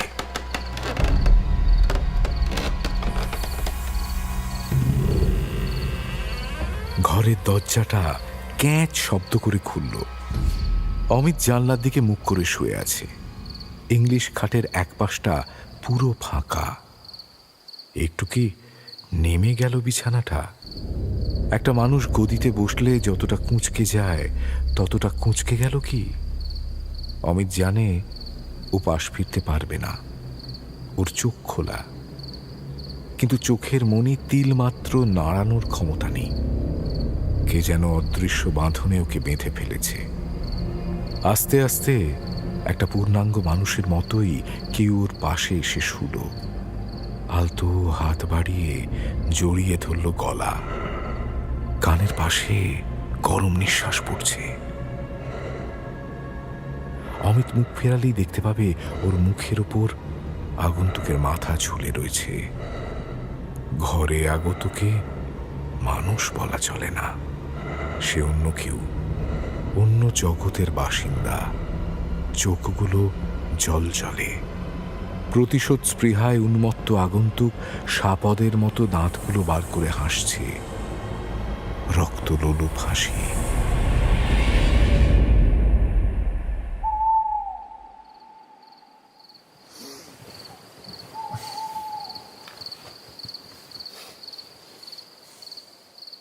মনের সমস্ত শক্তি একত্রিত করে পাশ ফিরল অমিত। পুরো খাটটা কেঁপে উঠল। সে জানে কাউকে দেখা যাবে না, অথচ কেউ যে এসেছিল সেটা অমিত বিলক্ষণ জানে। গোটা গাটা ঘামে জবজবে হয়ে ভিজে গেছে। বিছানায় ঘামের মোটকা গন্ধ। ঘরের পরিবেশ ভারী হয়ে গেছে। আজ সারা রাত আর ঘুম আসবে না। একটা সিগারেট ধরিয়ে সে জানলার পাশে এসে দাঁড়ালো। কাল সকালেই একবার ডক্টর মিত্রকে ফোন করতে হবে। বোবায় ধরা বা স্লিপ প্যারালিসিস ব্যাপারটা প্রায় রোজকার ঘটনায় পর্যবসিত হয়েছে। এ থেকে মুক্তি না পেলে কাজকর্মের ক্ষতি তো হচ্ছে বটেই, মানসিক স্বাস্থ্যেরও 12টা বেজে যাচ্ছে। সকাল 10টা বাজতে না বাজতেই অমিত ডক্টর মিত্রকে ফোনে ধরল। ডক্টর মিত্রর কাছে ও কয়েকদিন যাবৎ কাউন্সেলিং করাচ্ছে। বিগত 1.5 মাস ধরে ওর নানাবিধ মানসিক সমস্যা দেখা দিয়েছে। ভদ্রলোক ধৈর্যশীল, যেমন মনোবিদরা হয়ে থাকেন। পাশাপাশি কণ্ঠস্বরের একটা অসম্ভব আশ্বাসদায়ী ব্যাপার রয়েছে। সব মিলিয়ে বোঝা যায় ইনি চিকিৎসা শুরু করার আগে অন্তত কথা বলেই রোগীকে অনেকটা স্বস্তি দিতে পারেন। ফোনটা ধরে স্বভাবসিদ্ধ শান্ত গলায় ডক্টর মিত্র বললেন, গুড মর্নিং অমিত বাবু, বলুন। ডক্টর মিত্র, আমার ওই স্লিপ প্যারালিসিসের সমস্যাটা আবার হচ্ছে জানেন। এতটুকু বিচলিত না হয়ে ডাক্তার আবার জিজ্ঞেস করলেন, কাল রাত্রে আবার হয়েছিল? হ্যাঁ ডক্টর, প্রচণ্ড সমস্যা হয়েছিল গত রাত্রে, মানে after a certain point of time. বলতে গিয়ে ইতস্তত করল অমিত। ডক্টর মিত্র অত্যন্ত স্নেহভরা গলায় বললেন, বলুন না অমিত বাবু, সংকোচ করবেন না। ডক্টর মিত্র, কাল মনে হচ্ছিল ঘরে একটা সুপার ন্যাচারাল প্রেজেন্স রয়েছে। ডক্টর মিত্র মন দিয়ে কথাটা শুনে বললেন, দেখুন অমিত বাবু, অন্ধকার ঘরে এমন পরিস্থিতিতে এমন চিন্তা মাথায় আসাই স্বাভাবিক। বিশেষত আপনি একটা নতুন জায়গায় রয়েছেন। স্লিপ প্যারালিসিস ব্যাপারটা অ্যাংজাইটি ডিসঅর্ডার বা স্ট্রেস থেকে সাধারণত স্টেম করে। আপনি প্রায় 2 বছর কোনো ব্রেক পাননি, এক টানা চাপ নিয়ে কাজ করে গেছেন। মাথায় বিভিন্ন জিনিসের এক গাদা চিন্তা, সব মিলিয়ে স্লিপ প্যারালিসিসটা হচ্ছে। এটা উপসর্গ। মূল রোগের চিকিৎসা এগোতে থাকলে এটাও মিলিয়ে যাবে, চিন্তা করবেন না। Have a good day Amit বাবু। ফোনটা রেখে অমিত বাইরে এসে দাঁড়ালো। সকালের সোনালি রোদে গাছপালাগুলো ঝকঝক করছে, নদীর স্বচ্ছ জলে পিছলে যাচ্ছে বসন্তের আলো। কটেজের কেয়ারটেকার জিতু ফুল গাছে জল দিচ্ছিল। অমিতকে দেখে এক গাল হেসে সুপ্রভাত জানালো। অমিতও হেসে জিতুর দিকে হাত নাড়ালো। এই পরিবেশে কাল রাতের ভয়াবহ ঘটনাটা মনেই আসে না। এই সমস্যার সূত্রপাত গত ডিসেম্বর থেকে, অমিত আর শ্রেয়ার বিচ্ছেদের পর। ওদের 3 বছরের সম্পর্ক ছিল। গোড়ার দিকে সব ঠিকঠাক থাকলেও শেষের দিকে সমস্যা বাড়ছিল। অমিত যে ভেতরে ভেতরে এমন একটা জানোয়ার, সেটা শ্রেয়া আন্দাজ করতে পারেনি।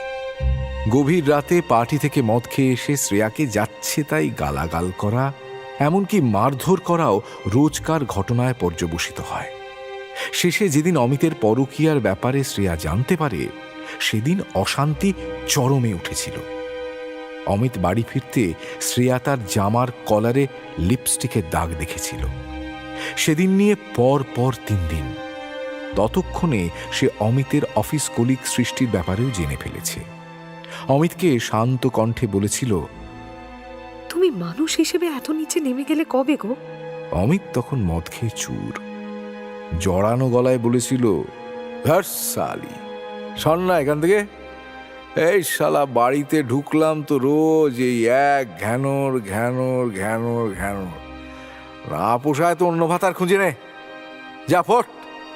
শ্রেয়ার কণ্ঠে এক চুল বিচলন ধরা পড়েনি। সে বলেছিল, এখন আমাকে পোষাচ্ছে না? কখনো ভেবে দেখো সারাদিন বাড়িতে আমার কেমন কাটে। তুমি বাড়ি ফিরে একপাশ ফিরে ঘুমিয়ে পড়ো। আমি নিজে তোমার কাছে গেলে জড়িয়ে ধরলেও তুমি নাচেনার ভান করে মরার মতো পড়ে থাকো। তোমাকে ডাকি, সাড়াও দাও না। বোবা হয়ে যাও নাকি? এখন নতুন শরীর পেয়ে আমাকে আর ভালো লাগছে না? আমি তোমাকে ছেড়ে অন্য কারুর কাছে চলে গেলে সেটা মেনে নিতে পারবে তো? মেয়েলি গয়ে লাগবে না? অমিত কিছু বলেনি, চুপ করে শুনে যাচ্ছিল কথাগুলো। কিন্তু শ্রেয়ার থামবার কোনো লক্ষণই ছিল না সেদিন। বিষাক্ত তীরের মতো ছুঁড়ে দিয়েছিল শেষ কথাগুলো। একটা অজগর সাপের মতো আমাকে পেঁচিয়ে তিল তিল করে মেরে ফেলছো তুমি। এতটাই রুথলেস, হার্টলেস একটা মানুষ তুমি। সাপের মতো তোমারও মায়া দয়া নেই না? এই শেষ কথাটাতেই অমিতের ব্রহ্মতালু জ্বলে গিয়েছিল। সাপ জিনিসটা সে একদম সহ্য করতে পারে না। ওই হিল হিলে ঠান্ডা আশে ঢাকা প্রাণীটা তার দুচক্ষের বিষ। তাকে ওরকম একটা জীবের সঙ্গে তুলনা করতে তার আর হিতাহিত জ্ঞান থাকেনি। সোজা বেল্টটা ধরেছিল। সে রাতে হয়তো শ্রেয়া মারাই যেত, কপালের ফেরে বেঁচে যায়। এরপর আর একসঙ্গে থাকা যায়নি। শ্রেয়া চলে যায়। মামলা করতে পারেনি কারণ অমিতের বাবা প্রভাবশালী লোক, ঠিক টাকা পয়সা খাইয়ে ব্যাপারটা সামলে দিত। আর মামলা চালিয়ে যাওয়ার জন্য যে পুঁজি আর ইচ্ছে শক্তি দরকার, ক্লান্ত শ্রেয়ার তাও ছিল না। অমিতের সঙ্গে সমস্ত যোগাযোগ ছিন্ন করে পঙ্গু বাবাকে নিয়ে কলকাতা থেকে ওদের দেশের বাড়িতে চলে গিয়েছিল। ওর সঙ্গে উকিলের চেম্বারে কাগজপত্র সই করার সময় শ্রেয়ার শেষবার দেখা হয়েছিল। শ্রেয়া খোরপোশ দাবি করেনি, একটাও কথা বলেনি। তারপর কি হলো অমিত জানে না। এই মানসিক সমস্যাগুলো সেই ছাড়াছাড়ির পর থেকেই শুরু হয়েছে। গত রাতের ঘটনায় অমিতের মাথায় সেই বিচ্ছেদের ফ্ল্যাশব্যাকগুলোই আসছিল। পাশে গোলাপের ঝোপে তাকিয়ে ভাবনার স্রোতে ছেদ পড়ল। হলুদ গোলাপের ঝোপ থেকে একটা বাদামি ময়াল বেরিয়ে আসছে। সকালে রোদে তার আঁশগুলো ঝিকিয়ে উঠছে। নুড়ি পাথর বেয়ে সে এগিয়ে আসছে অলস গতিতে। জল জল করছে 1 টাকার কয়েনের মতো চোখ জোড়া। সাপ দেখে অমিতের আর হিতাহিত জ্ঞান থাকলো না। একটা বড় পাথর নিয়ে জান্তব চিৎকার করে ছুটে গেল সাপটার দিকে। মেরে মেরে সাপটার মাথা থেঁতলে দিল।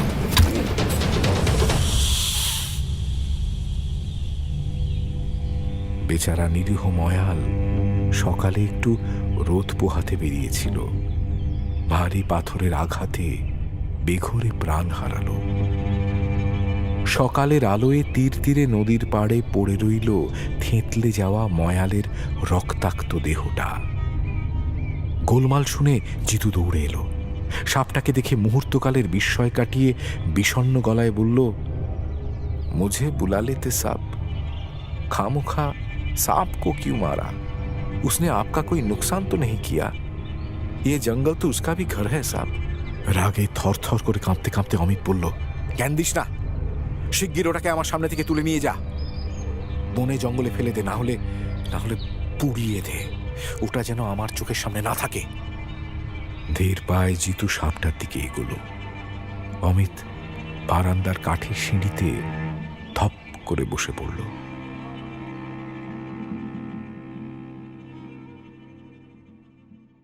আজকের রাতটা যেন একটু বেশি নিস্তব্ধ। অমিত মনে মনে বুঝতে পারছে আজ একটা বিপর্যয় অবশ্যম্ভাবী।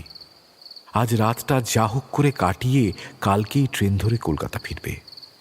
ভেবেছিল আজ রাতটা জেগেই কাটিয়ে দেবে, কিন্তু 10টা বাজতেই চোখে রাজ্যের ঘুম জড়ো হয়েছে।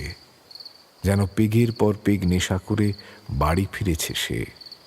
কোনো মতে সোজা হয়ে বসতে পারল না। সোজা গিয়ে খাটে শুয়ে পড়ল। কাল অমাবস্যা।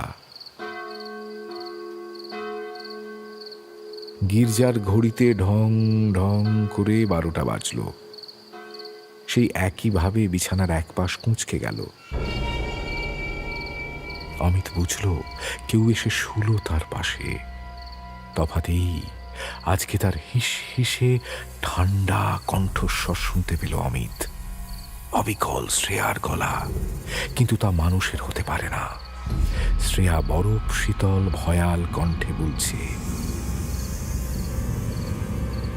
ঘুম আসছে না বুঝি? অমিত, আমার দিকে তাকাতে ইচ্ছে করছে না?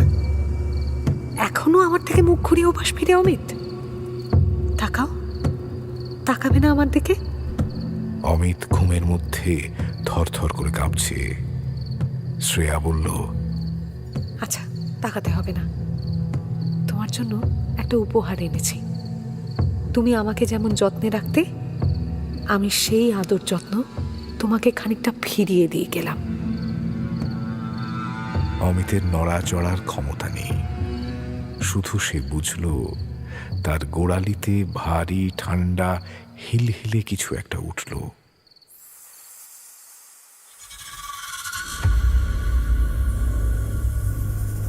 সেই জিনিসটা ক্রমে পাক দিচ্ছে তার পা দুটোকে।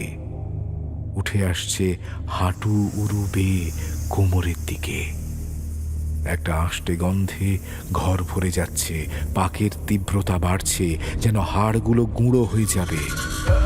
সংজ্ঞা হারানোর আগে অমিত বুঝল তার হাঁটু বেয়ে উঠে আসছে একটা ময়াল সাপ। কানের পাশে শ্রেয়ার ঠান্ডা নিঃশ্বাস পড়ছে। সাপটা ক্রমশ উঠে আসছে তার বুকের দিকে।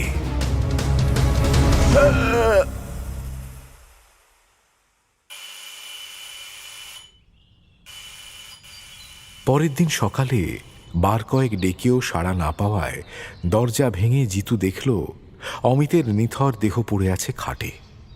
বিছানা চাদর পরিপাটি, কোনো অস্বাভাবিকতার চিহ্ন মাত্র নেই।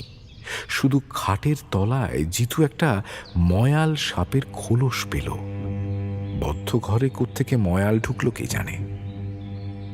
সমস্ত যোগাযোগ ছিন্ন করে দেওয়ায় অমিতের আর জানা হয়নি 3 দিন আগেই ডিপ্রেশনে শ্রেয়া গলায় দড়ি দিয়ে আত্মহত্যা করেছে।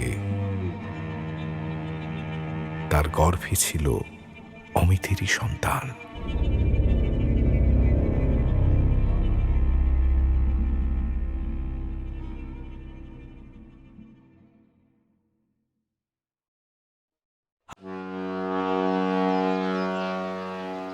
এই পাড়ায় আসা থেকে শিবু একটা কথাই শুনছে, গঙ্গার ধারের মিত্তির বাড়িটা নাকি ভালো নয়।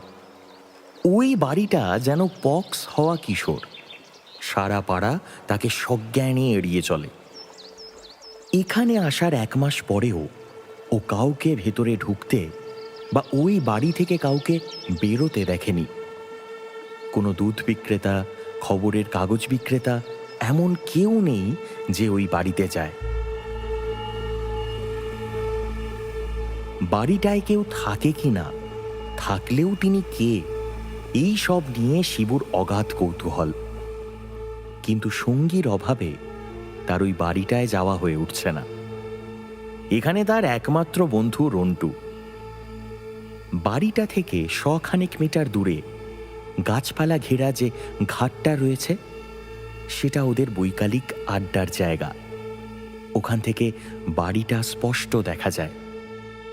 সেদিন বিকেলে কথায় কথায় রন্টুকে শিবু জিজ্ঞাসা করল, এই বুঝি এই বাড়িটায় কেউ ঢোকে না কেন রে? বিকেলের পড়ন্ত আলোতেও রন্টুর মুখে ঘনিয়ে এলো ভয়ের ছায়া। রন্টু বলল, জানি না, ও তবে তবে জানার চেষ্টাও করিনি। ওই বাড়িতে কিন্তু শিবু একদম না ঢোকাই ভালো। ওই বাড়িটা কিন্তু অশুভ। শিবু বলল, চল না একদিন যাই, চল না। রন্টু বলল, খেপেছিস নাকি? খেপেছিস? তারপর মরি আর কি, আমি যাব না। রন্টুর ভয় পাওয়াতে শিবু যার পর নাই বিরক্ত হয়েছিল। একদিন ফেরার পথে সাইকেল নিয়ে উঁকি মেরেছিল ওই বাড়িটার দিকে। দোতলার পূব দিকে নদীমুখী জানালায় কাকে যেন একটা দাঁড়িয়ে থাকতে দেখেছিল শিবু। শিবুকে দেখেই সাঁত করে সরে গেল সেই অবয়ব। শিবু নিশ্চিত হলো এই বাড়িতে মানুষ থাকে।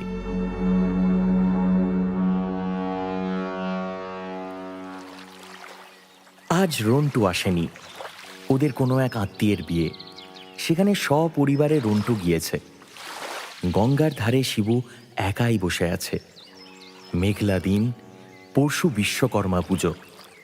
আকাশে তখন 2-1টা ঘুড়ি উড়ছে।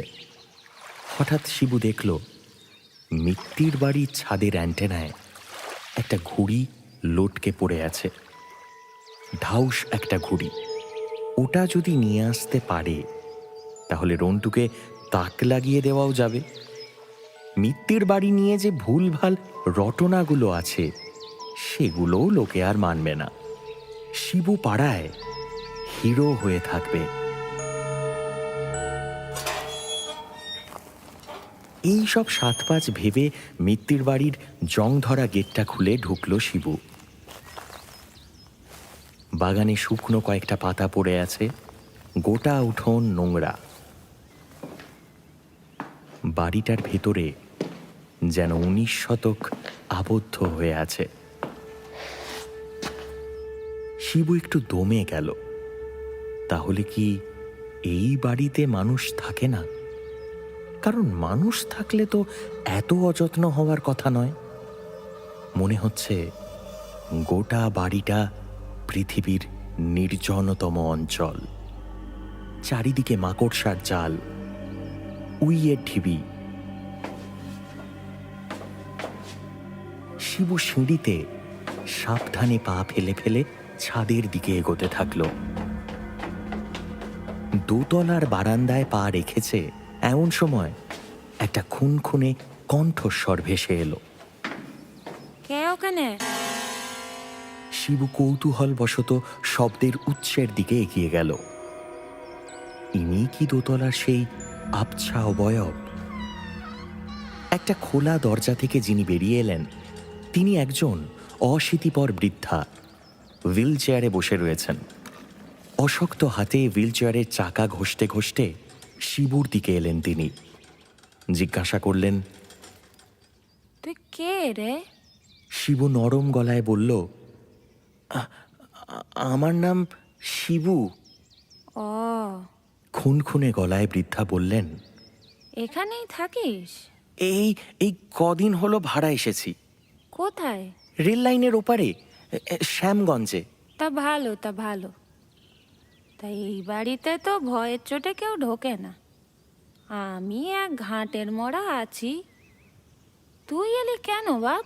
শিবু অধবদনে বলল, অ্যান্টেনায় একটা ঘুড়ি লটকে আছে, ওটাই নিতে এসেছিলাম দিদা। চুরি না, চুরি না। বাড়িতে কেউ নেই ভেবে আমি নিতে এসেছিলাম। আমাকে দেবেন ঘুড়িটা? বুড়ি খুন খুন করে হাসল, বলল, শোনো কথা, আমি না দেবার কে রে? আমি কি নড়তে চড়তে পারি বাপ? তুই নিয়ে যা। শিবু ঘর থেকে বেরোতে যাচ্ছিল এমন সময় ওই বুড়ি পিছু ডাকল, ও বাপ, এখনই কি চললি নাকি? সকলেই এমন যায় যায় করলে আমার ভালো লাগে কি করে? আয় না বাপ, দুটো কথা বলি তোর সনে। বুড়ির সঙ্গে বেশিক্ষণ কথা বললে কেমন যেন একটা অস্বস্তি হয়। মরা মাছের মতো ঘোলাটে চোখ, দাঁতে কালো ছোপ। তাকিয়ে থাকলে মনে হয় অতীত থেকে যেন একটা ফসিল চেয়ে রয়েছে তার দিকে। আদপে জীবিত কেউ নয়, কিন্তু জীবিত কারুর ফেলে যাওয়া একটা শরীর। তবে বুড়ি যে অবস্থাপন্ন তা বোঝা যায়। হাতে দুটো সোনার বালা রয়েছে। শিবু কৌতূহল চাপতে না পেরে জিজ্ঞাসা করল, আপনি আপনি এত বড় বাড়িতে একাই থাকেন? তা বলতে পারিস বাপ। আসলে বুড়ো, প্রতিবন্ধী মানুষের হ্যাপা অনেক, কেউ আসতে চায় না। কাজের লোক রাখতুম, তারও বিস্তর হ্যাপা বলে ভাগিয়ে দিয়েছি। আমার 2 মেয়ে, স্বামী ছিল, সে আমাকে ত্যাগ করে আপিসের অন্য একটা মেয়ের সঙ্গে লট ঘর শুরু করছিল। একদিন বাড়ির সব টাকা পয়সা নিয়ে পালিয়ে গেল। আমি যে কি কষ্ট করে মেয়ে দুটোকে বড় করেছি। বড় মেয়েটা বিয়ে করে ব্যাঙ্গালোর চলে গেল, খোঁজ খবরও নেয় না। ছোট মেয়েটাকে বুঝলি বাপ, ভয়ের চোটে বিয়েই দিইনি। দিন রাত ঘরে আটকে রাখত।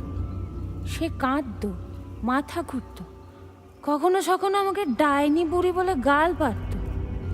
আমি ওকে ঘর থেকে বেরোতে দিতাম না।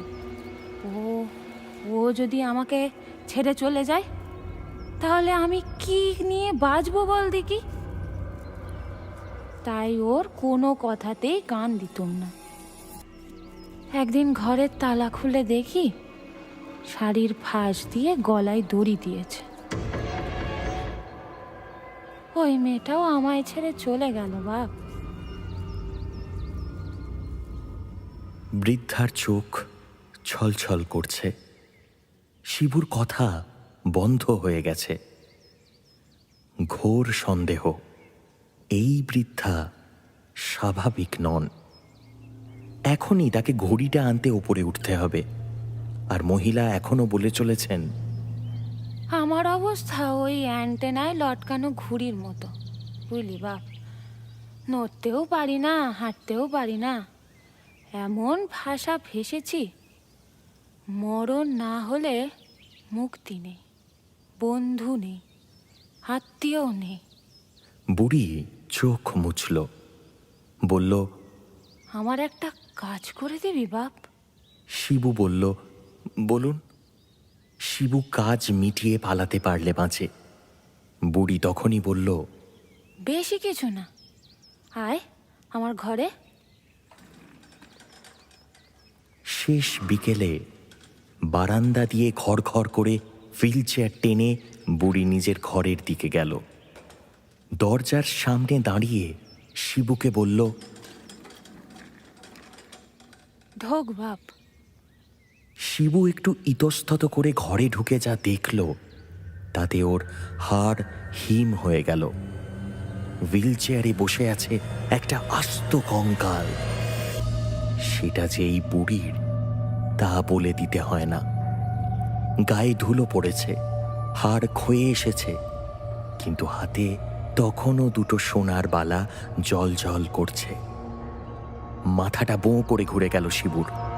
ও শুনতে পেল বুড়ির গলায়, জানলাই দেশলাই আছে বাপ, আমার কঙ্কালটাকে জ্বালিয়ে দে মানিক, আমায় পুড়িয়ে দে, মুক্তি দে, আমিও ওই ঘুড়ির মতো লটকে আছি, আমায় মুক্ত কর বাপ, আমায় মুক্ত কর। বাতাসে প্রতিধ্বনিত হচ্ছে ওই আকুতি। শিবু কোনো মতে শরীরের সমস্ত শক্তি একত্রিত করে বাগানের দিকে দৌড় লাগালো। লোহার গেটটা পেরিয়ে যখন ভাঙা ঘাটের কাছে এসে দম নিচ্ছে, তখন চোখ গেল মিত্তির বাড়ির জানালার দিকে। দোতলার পূবমুখী জানালায় দেখা যাচ্ছে বৃদ্ধার অস্পষ্ট মুখ।